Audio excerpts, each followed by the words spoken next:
Dando continuidade ao nosso módulo teórico, e após termos visto história do documentário mundial e tipos de abordagem, agora nós vamos trazer o cinema documental para o Brasil. Que tipo de informação é importante que vocês tenham sobre a cinematografia documental brasileira? Vamos falar sobre como o documentário chegou no Brasil, trazido por imigrantes. E depois, os ciclos regionais de cinema. Como o documentário se comportou nesses momentos. Outra questão a ser vista é o cinema novo. No cinema novo, como que foi a produção documental? Temos ainda alguns institutos que foram criados, alguns institutos educativos, e que faziam a criação de documentários, estimulavam a produção de documentários. E aí vão surgir grandes nomes do documentário nacional, a exemplo de Eduardo Coutinho. Vamos ver um pouco sobre a obra desse grande cineasta que é tido como um dos maiores documentaristas, se não o maior documentarista brasileiro de todos os tempos. E por fim, vamos falar sobre novos nomes, como que é a cena atual do documentário no Brasil. Que tipo de abordagem é feita nesses filmes contemporâneos? Os limites entre documentário e ficção, será que eles estão se quebrando?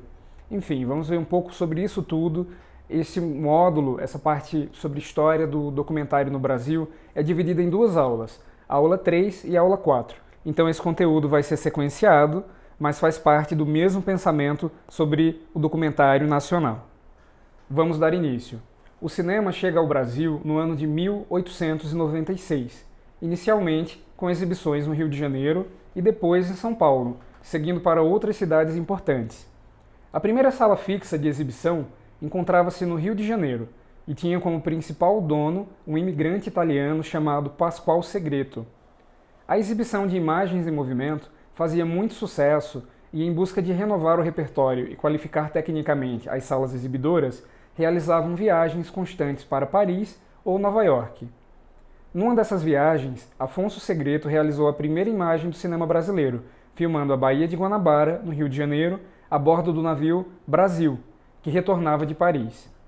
Essas tomadas documentais eram conhecidas como tomadas de vista e prevaleceram até o ano de 1908. Nesse primeiro momento, o que é que a gente tem? Isso aconteceu não só no Rio de Janeiro, mas também no Recife e em outras cidades que tiveram ciclos regionais de cinema. Normalmente, imigrantes traziam equipamento para o Brasil. Nesse caso, nós temos o Afonso Segreto, que foi responsável pelas primeiras tomadas documentais no Brasil, no caso, no Rio de Janeiro. Mas aqui em Pernambuco, e nós vamos ver isso mais adiante na aula 5, nós tivemos imigrantes italianos que trouxeram equipamentos e começaram a produzir filmes em Pernambuco. Essa característica se repetiu em vários estados, em várias cidades que tiveram os ciclos regionais de cinema. Naquela época, qual era o mote dos filmes? Era realizar filmes naturais, no primeiro momento, e posteriormente filmes de enredo. Os filmes naturais eram os filmes documentais. Naquela época, a gente ainda não trabalhava com o termo documentário, portanto, era muito comum, no meio, tratar desses filmes como sendo filmes naturais, que falavam sobre situações do cotidiano. E o que chamava atenção na época, o que despertava o olhar dos realizadores da época, era fazer filmes muito simples, tomadas amadoras, né, que não tinham grandes elaborações por trás, não eram planos complexos, normalmente eram planos únicos, tomadas únicas, um plano sequência, onde uma ação ia acontecer diante da câmera. E aí, o que é que ganhava a atenção? Paisagens, natureza, cenas políticas. No primeiro momento, tudo isso era interessante de ser mostrado. Algumas descobertas, enfim, esses eram os temas da época, era o que chamava a atenção para esses primeiros filmes, e ao passo que a linguagem cinematográfica ia evoluindo, a temática dos filmes, consequentemente, foi se tornando mais complexa. É o mesmo movimento que a gente viu na aula 1 sobre a história do documentário mundial. A gente tem um movimento muito parecido aqui no Brasil. Aqui na tela nós vamos ter uma imagem do Pascoal Segreto. Vocês podem reparar pela imagem que os equipamentos usados na época eram muito robustos, né? Eram equipamentos que não eram de fácil manuseio. Nós vemos uma câmera, aqui nós temos um equipamento cinematográfico, não é tão grande quanto o cinematógrafo, as câmeras já estavam ficando um pouco mais compactas, né? Não eram tão grandes como o cinematógrafo, mas mesmo assim não eram equipamentos portáteis. Era o tipo de equipamento que você não conseguiria manusear no ombro. Depois as câmeras vão ficando menores, mas nesse primeiro momento os equipamentos ainda eram muito pesados e difíceis de manusear. Cenas das cidades, mostrando a urbanidade. Por exemplo, aqui no Recife, a gente teve o Ciclo do Recife, que foi um ciclo cinematográfico muito focado na cidade do Recife, onde lá se produziram inúmeros filmes, sejam os filmes naturais ou sejam os filmes de enredo, que no caso eram os filmes ficcionais. E lá no Recife é interessante que a gente observe que o cinema, ele meio que tratava da utopia, a utopia social. Por exemplo, nos filmes pernambucanos do Ciclo do Recife, a mulher já era retratada de uma forma mais progressista. Por exemplo, ela podia fumar ou ela dirigia. Então, para a sociedade machista e retrógrada da época, a mulher não podia fazer certas coisas em público, mas no cinema ela fazia. Então vejam como o cinema sempre cumpriu esse papel de romper com paradigmas, de conseguir ser à frente do seu tempo. O cinema sempre foi avant-garde nesse sentido, e aqui no Brasil a gente também viu esse momento, essa vontade de ruptura, enfim, e de contestação também. O cinema chegou no Brasil em 1896, inicialmente com exibições em salas de teatro no Rio de Janeiro e depois em São Paulo, mas as primeiras imagens do cinema nacional foram produzidas no início do século XX por fotógrafos e cineastas estrangeiros, em sua maioria, como os irmãos Afonso e Pascoal Segreto, filmando a Baía de Guanabara a bordo do navio Brasil, que chegava de Paris, Silvino dos Santos, Major Luiz Tomás Reis, entre outros. Eram imagens fotográficas em movimento, que registravam em tomadas documentais cenas de expedições, acontecimentos históricos, atos oficiais, cerimônias públicas e privadas da elite, fazendas e fábricas. Esses foram os primeiros cinejornais e filmes institucionais brasileiros. Os antropólogos também começaram a incorporar as câmeras de cinema em suas viagens para documentar populações indígenas. Os filmes etnográficos levavam ao Brasil urbano e aos estrangeiros imagens exóticas de um país imenso, desconhecido e selvagem. Durante muito tempo, essa era a imagem que era levada do Brasil para fora. Um país exorbitante, um país continental, desconhecido e selvagem.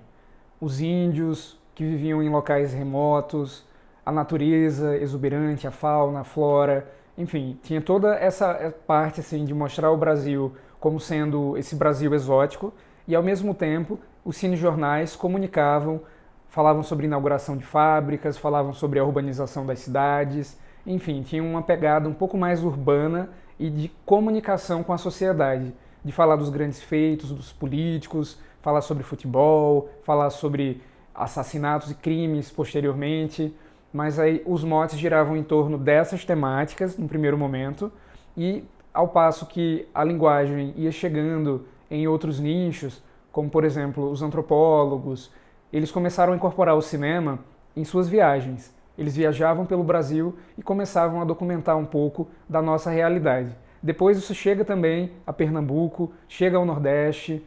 Estes filmes tinham como interesse mostrar o ambiente de seca, toda essa paisagem do semiárido e do agreste, do sertão nordestino. Tudo isso também foi bastante retratado nos filmes naturais. Um fato interessante é que, devido à falta de infraestrutura nas cidades brasileiras, durante as décadas de 10 e 20, predominou a produção de um cinema natural, com a produção de documentários e cinejornais, a fim de levantar custos para a produção de filmes ficcionais. Aqui mesmo em Pernambuco, nós vamos ver a produção de filmes ficcionais a partir da década de 20. No começo, o documentário chega com mais força, porque as cidades não eram bem preparadas, não tinham infraestrutura, e você mobilizar uma equipe, atores, enfim, para fazer um filme de enredo seria uma obra muito mais complexa e ousada. Então, o documentário chega primeiro, chega antes da ficção e começa a mostrar essas faces do Brasil da época. Na década de 20, temos esses movimentos regionais de cinema que caracterizam o período. Quando os anos de 1920 começam, tudo se acelerou. Os ciclos regionais de cinema acontecem em algumas cidades do Brasil, tendo como um dos principais expoentes o Ciclo do Recife. Os italianos Ugo Falangola e J. Cambieri filmam em 1922 o documentário Veneza Americana. A cidade aparece em total movimento, com seus bondes, seu comércio, sua agitação moderna. Seria a tônica do ciclo até o final. Recife é uma cidade moderna, com seus vícios e suas virtudes. Essa imagem apresentada é a imagem de abertura da Aurora Filme. É interessante como eles replicaram a abertura da MGM. Vocês sabem, né? A MGM tem aquela abertura clássica, né? Que tem o título da empresa, da MGM, e um leão centralizado. E o leão tá lá no meio. E aí eles replicaram o leão da MGM com a criança. Ficou muito mais fofinho. E fizeram essa introdução da Aurora Filme. Tem um documentário muito bonito chamado Janela Molhada, de Marcos Henrique Lopes. É um filme fantástico que fala sobre o restauro dos filmes do ciclo do Recife, fala sobre a cidade, fala sobre como esses imigrantes chegaram até o Recife, como chegaram até o Porto, enfim. É um momento muito interessante, esse documentário é uma boa referência para vocês assistirem e se informarem mais sobre a produção da época. Essa imagem apresentada está contida no filme Janela Molhada. E aí foi interessante que o documentarista que realizou esse filme, né, o Marcos, ele conseguiu encontrar essa criança, que na verdade era uma idosa, uma senhorinha, Dona Didi, e ela conta um pouco sobre como que foi na época. Ela fala dos filmes de papai, ela diz que abria os filmes de papai, aí ela fala que rasgava, aí ela fala que montava, na verdade, porque eles filmavam e depois rebobinavam. Então ela aparecia, primeiro ela rasgava, né, e depois ela aparecia montando com os papeizinhos, assim, colando os papéis, e ela fechava essa imagem. E aí ela nem sabia como isso era feito, ela só sabe que era assim, essa fala de Dona Didi. E aí é muito fofinho, muito bonito esse momento, muito emblemático, muito rico, muita produção, vários filmes incríveis que foram feitos, que retratam Pernambuco naquela época. E tudo isso precisa ser preservado. A gente sabe que muitos desses filmes se perderam. Por exemplo, um filme muito importante foi O Coelho Sai, que seria o primeiro filme sonoro feito em Pernambuco. E a única cópia do Coelho Sai se perdeu. Dizem que ela se perdeu no incêndio. E aí é uma parte da nossa história que é perdida. Contudo, nós temos outros filmes clássicos, como A Itaré da Praia, que pode ser encontrado no ambiente virtual. Joguem aí no Google, no YouTube, e vocês vão encontrar essa produção que mostra os primórdios do cinema aqui em Pernambuco. E era um grupo muito interessante, muito dinâmico, com nomes como Ari Severo, Firmo Neto, enfim, conheçam, estudem, porque faz parte da nossa história. Surgia nesta época o cinema de propaganda, que além do registro expedicionário, também se mostrou eficaz em mostrar as belezas naturais do Brasil para um público estrangeiro interessado em suas imagens exóticas. Podemos destacar a produção de Silvino Santos, no estado do Amazonas, que vivia a fase próspera de exportação de borracha para o mercado mundial. Patrocinado por um poderoso empresário local, Silvino filmou entre 1920 e 1935 mais de 10 filmes de curta-metragem exibidos comercialmente, além de 2 longas, sendo o filme No País das Amazonas, uma produção de 1922, o seu trabalho mais importante. Esse filme com certeza é um marco do documentário nacional, era um contato que até mesmo o brasileiro desconhecia. O Brasil é um país continental, então imaginem que naquela época não havia internet, não havia nem televisão, e as pessoas desconheciam as características desse país continental. Então apresentar a Amazônia, apresentar os índios, apresentar as belezas da Amazônia, que infelizmente está sendo destruída hoje, mas naquela época era muito mais preservada. Então tudo isso chamava a atenção, eram filmes comerciais, porque eles eram patrocinados por um empresário da região. Então todos os comércios, né, essa marca desse empresário está presente nos filmes. A gente vê essa propaganda que era feita na época através desses filmes dirigidos por Silvino Santos, e nós temos o filme No País das Amazonas como sendo o marco deste momento. Vamos assistir a um trecho do filme que eu selecionei para apresentar a vocês a esse belo documentário.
Realmente esse é um filme fantástico e é impossível não olhar com uma certa nostalgia para esse passado, que a gente sabe que a Amazônia era muito mais preservada do que é hoje.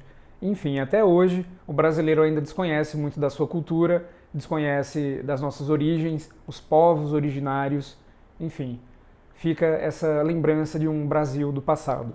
Em 1936, o governo federal cria o Instituto Nacional de Cinema Educativo, conhecido como INCE, inspirado em experiências semelhantes surgidas no mesmo período em países como Alemanha, Itália e França. O Instituto pretendia mostrar uma imagem positiva do Brasil, com a intenção de democratizar o conhecimento, partindo das classes intelectualizadas para as desfavorecidas.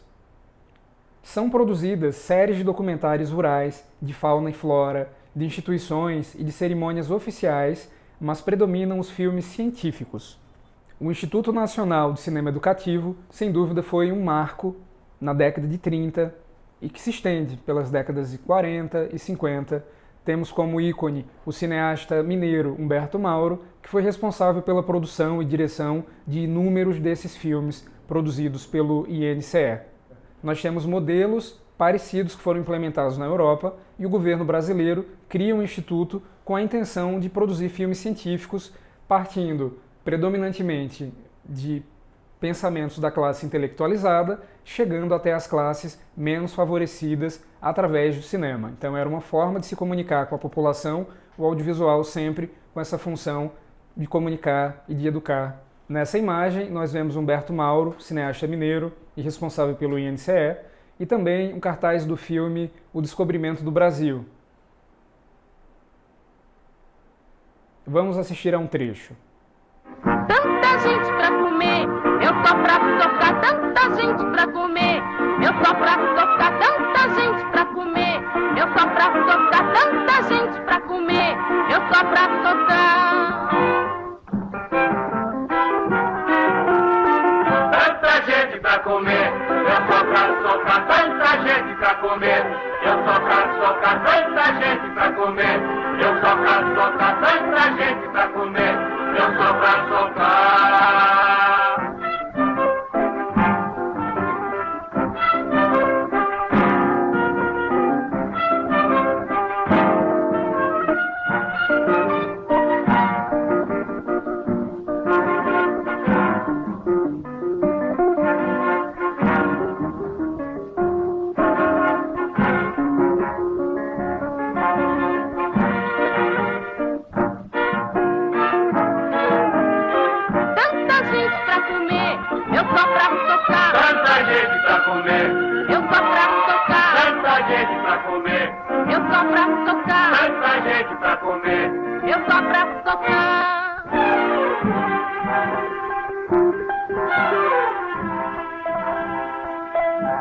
E bate o pilão, aroeira, na terra do açude, aroeira, põe força na mão, aroeira, no corpo saúde, aroeira, o sol vai queimando, aroeira, a pele da gente, aroeira, e a gente cantando, aroeira, e a terra sofrendo, aroeira.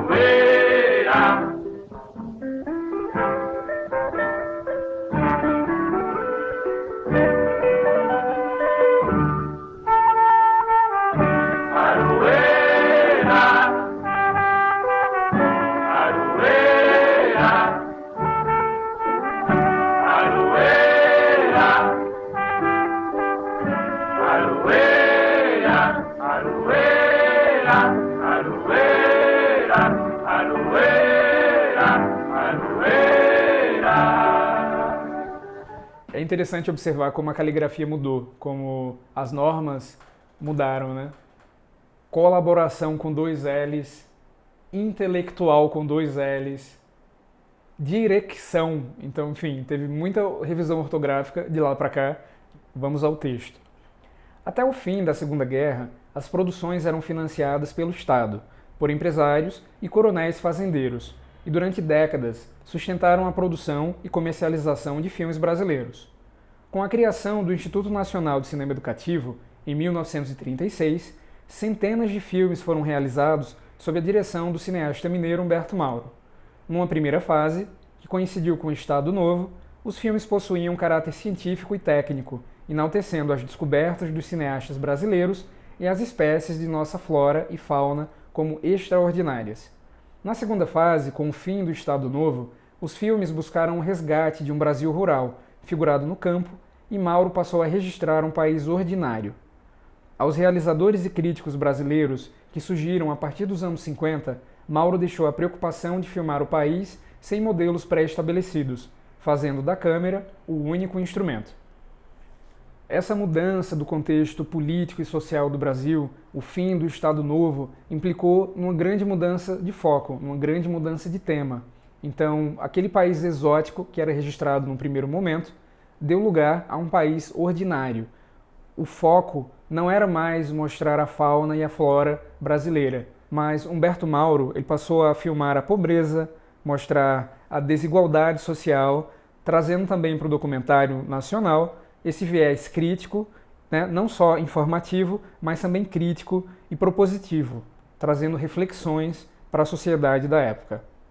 No moderno documentário brasileiro, surgido nos anos 60, a temática exótica das florestas e seus povos dá lugar a uma temática que busca refletir sobre o desenvolvimento do país e a desigualdade social. Surgem alguns filmes que irão antecipar questões estéticas caras à formação do movimento do cinema novo. Paulo César Saraceni dirige em conjunto com Mário Carneiro o pioneiro Arraial do Cabo em 1959. No ano seguinte, Linduarte Noronha dirige Aruanda, um marco do cinema documental brasileiro. Arraial do Cabo é um filme gravado no Rio de Janeiro. Quando uma empresa de exploração de sal marinho chega até o Rio de Janeiro e se instala nessa praia, duas realidades são confrontadas: das pessoas que trabalham na fábrica e dos pescadores que vivem na região. Então, esse é o mote do documentário, nós vamos assistir a um trecho e depois comentamos um pouco sobre o filme.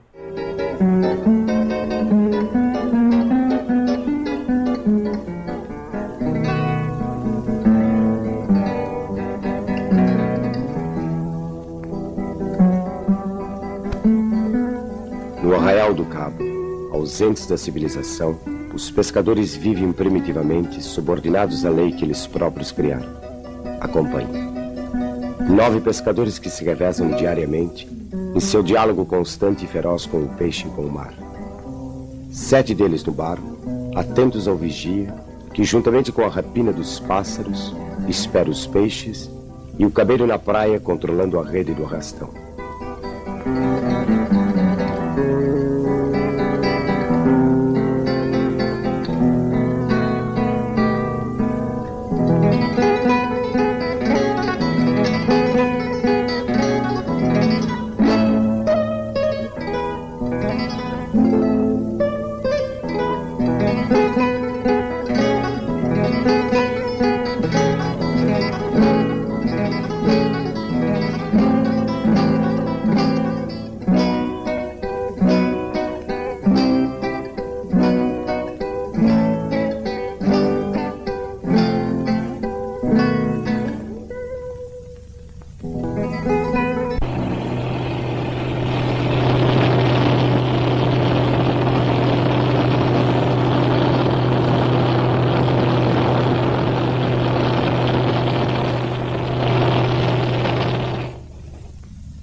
Hoje a cidade se transforma.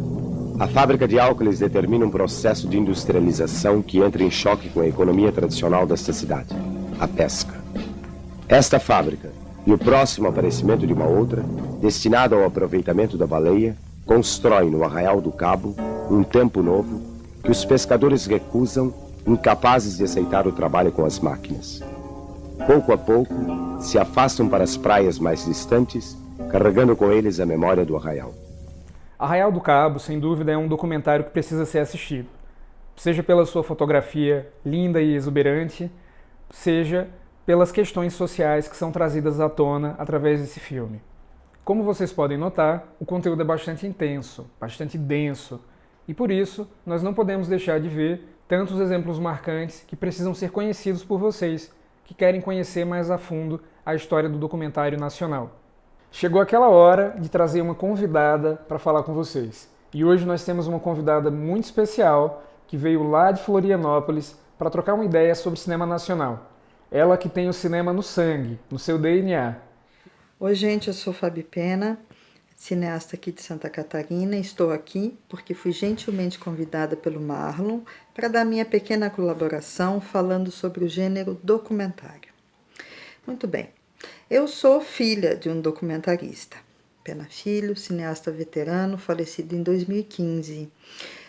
Meu pai, ele tem inúmeras produções nesse gênero. Ele trabalhou muitos anos também em vários canais de TV, ele acabou se aposentando inclusive na TV Cultura de São Paulo. Lá ele comandou durante muitos anos um programa chamado Câmera Aberta, que na época, estou falando da década de 80, que nessa época esse programa concorria diretamente com o Globo Repórter, que sempre passou na Globo. Eu participei de alguns documentários com meu pai e eu vou destacar 4 aqui que rodaram o Brasil e o mundo ganhando alguns prêmios.